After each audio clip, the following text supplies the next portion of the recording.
ปิโสภะคะวาอะระหะสัมมาสัมพุทโธ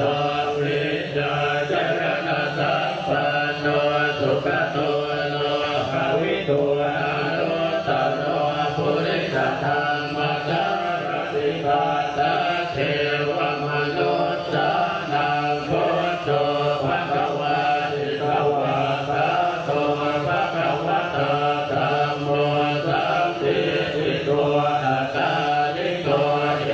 หิปัสสิโกโภปนัยโกปัจจตังเวทิตาโพวิญโยวิธิตุปฏิปันโนภะคะวะโตสาวกสังโฆอุจุปฏิปันโน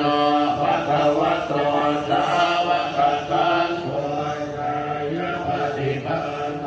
ภะคะวะโตสาวกสังโฆสามีจิปฏิปันโนภะคะวะโตสาวกสังโฆยติสานจัตตาริปุริสยุคานิกาตปุริสโภคลาเนสัพพะคะวะโตสาวกสังโฆอาหุนายโยอาหุนายโยทักขินายโยนันจลิกรณีโยคารโรธาราตุญญาเทตังโลกัสสาริ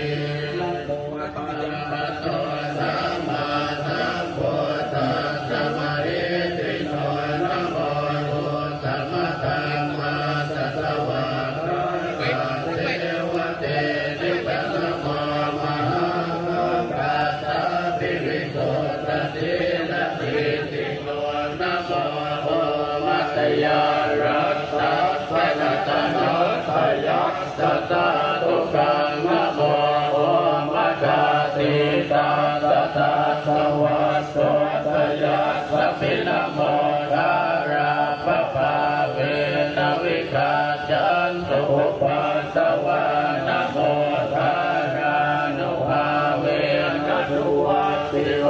ตุสัพพะทานะโมกาลัสสะเตเชนะวิธิมหิโห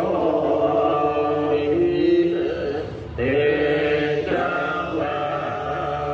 บุมานังเทวานังสุตตะสุตตวาจา